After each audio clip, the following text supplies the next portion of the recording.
Hey guys, today we are going to go over some of my graded comics, some of my favorite ones, and we're going to talk a little bit about them. So stay tuned.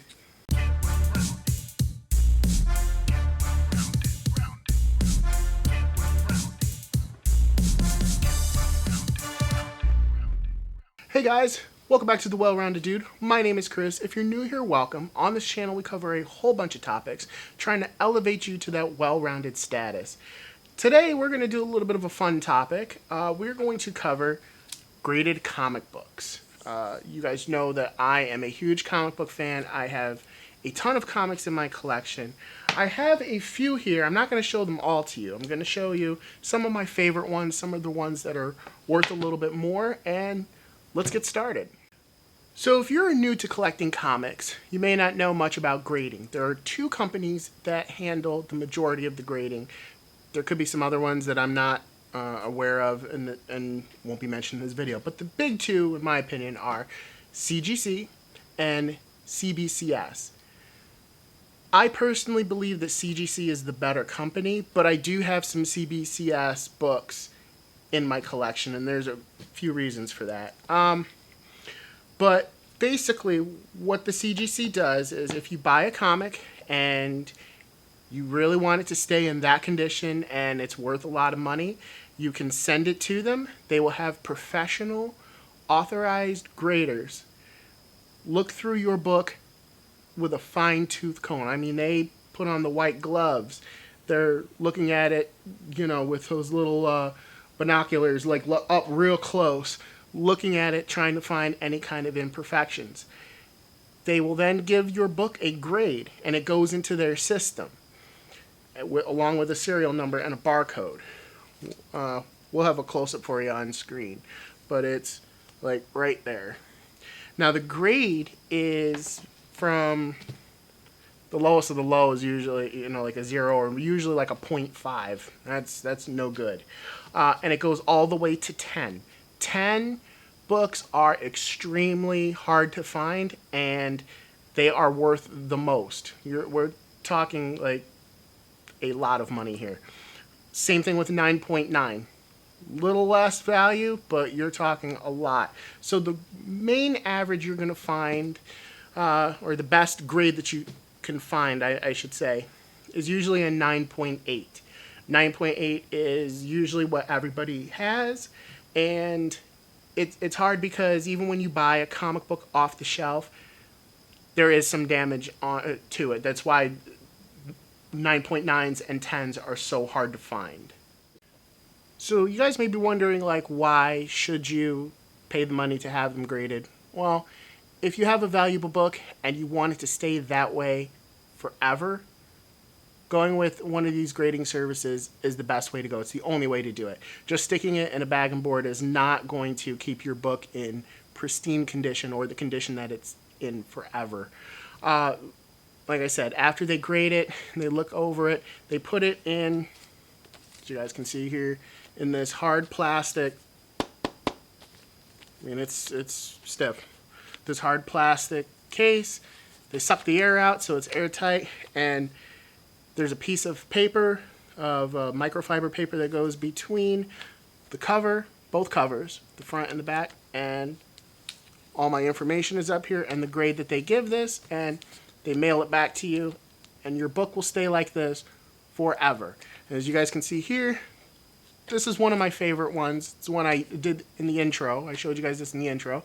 It's Batman #1 from 2011, I believe. This is the second volume of Batman from the New 52. It was the first issue of the Batman New 52 series, and I got a 9.6 on it. I bought this from eBay, so there is that. But, and that's another thing too, is that you can buy with confidence, knowing that, you know, you can buy a CGC book or a graded comic from somebody on eBay and know that, okay, I can trust that my money is going to get me something that is real and secure. Not to say that there's not fraud. Chances are there's a fraud in anything that you can get, but you can have a higher chance of confidence by using CGC or one of these services. But yeah, 9.6, one of my favorite ones. Values, it can be like about 150. You know, if it was not graded, it would be like much less. So I'll show you guys one of the books I have in my collection from CBCS. This is Batman issue 457. This is the first appearance of Tim Drake as Robin. First time he's in costume in this book. I got it signed by Alan Grant, who wrote it. Yeah. One of the reasons I went with CBCS is they had, once upon a time, I don't know if it's still like this, a better policy on signatures, on getting your books autographed and them counting it as signatures. So I was a witness for CBCS once upon a time, and I was able to get, and as a witness, I could say, hey, I did see Alan Grant sign this book, and they graded it, and they gave me a yellow sticker, which CGC does as well, but they don't allow witnesses. Like, if you get it signed, somebody from CGC has to be at the con or wherever witnessing it get signed, and then they take the book from there and grade it, and that's how you would get a yellow sticker from the CGC. If you don't do it, if you get it signed and then send it there, you will get a blue label. Or not, excuse me, not a blue label. You will get a green label. If you just, like this book, it's just a normal book that was sent. It got a blue label. If it had gotten signed and they didn't witness it and I sent it off and then I got it back, it would have a green label on it, and it would say that somebody had written their name in marker on the cover of the book, which then makes your book valued a little bit slightly less. So another book that's in my collection from CBCS is this Detective Comics 880. It's interesting when you collect comics. Sometimes it's just like the stock market. You know, there's no reason, just a fluke for whatever, making a book worth much more. And that's the case with this one. Nothing spectacular happens in this story. It's just the cover that people went crazy for. So this book on its own was going for $200 at one point. And I got it off the shelf. I was lucky enough. But I sent it to CBCS. And there was an event, and I got the artist who drew this to sign the book. You can see the signature right there. So Jock signed this book, and it came back at a 9.6. Should have been a 9.8, but the person that handled it damaged it, unfortunately, so it dropped by like 0.2 points. But the lesson you guys should take away from this is make sure you trust who's handling your comics. But anyway, a 9.6 is still pretty good, and it's one of the gems in my collection. And another book that is a gem in my collection, also from CBCS, because I did get it signed. You guys will notice most of the books that I have from CBCS are signed, and because of the process we were talking about before, they make it a little bit easier. But Rob and I talked about this before in our Dork Forest comic video. You can see that here. The first appearance of Bane. Batman Vengeance of Bane. This was a standalone issue. I got it signed by Graham Nolan, the artist, one of the creators of Bane. This is a cool story. You get the origin of like what inspires him, and Bane has went on to become a pretty big character in the last few years. He was in 2 movies. He's I'm sure they're going to be using him again very soon. But yeah, from 1993, and I got it signed by one of the creators, and then at a 9.6. So this one's pretty up there. So this one is one that I got graded on a whim. Right after the original Suicide Squad movie came out, there was talks of a Gotham City Sirens movie, and the first issue of that book just like shot up in value, and I was like, I have the whole series, I might as well get the first one graded. So my Gotham City Sirens #1 came back at a 9.8. I was very, very pleased. I'm still very, very pleased. I don't know what's going on with the movie now, so this has probably come down in value a little bit, but once they start talking about it again, I'm sure it will shoot up in value. Just like whenever they mention a character in a movie, that somebody's got a movie coming out, their first appearances and key issues shoot up.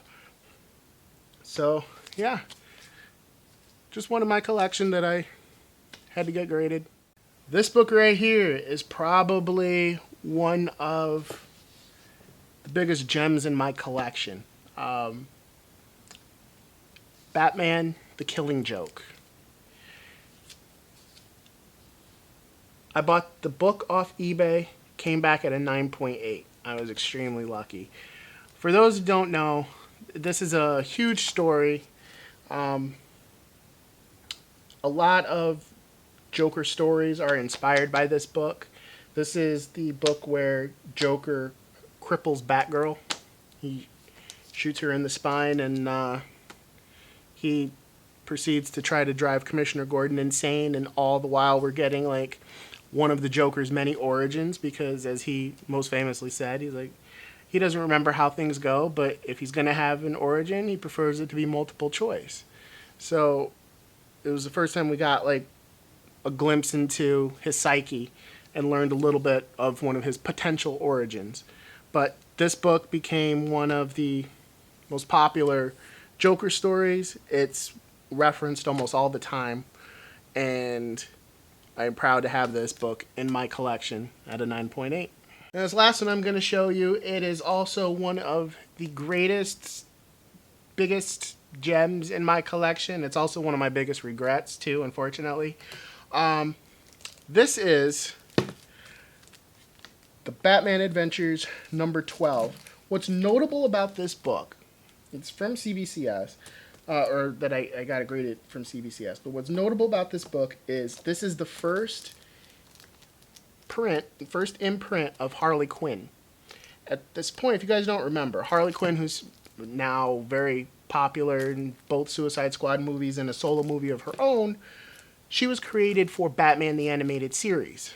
So that was where we first saw her. And fun fact for all you guys, every kid's show pretty much has a comic book adaptation, and the Batman the Animated Series was no different. They had their own comic book adventures for younger kids that was set during the show. And as you can see here, you know, same animation style. Now, as a general rule, those books usually are not worth that much. They're not valued that much. And I bought this off the shelf as a child, and knowing that these books usually are not worth that much, and having limited resources, I didn't take care of it, unfortunately. And as you can see, it came back at a 5. But the saving grace on this is I was able to get it signed by Harley Quinn's creators. So Bruce Timm and Paul Dini have signed this book. Interesting enough, Bruce Timm has decided to sign Batgirl on her crotch. He's got a obsession with Batgirl for some reason. I don't know.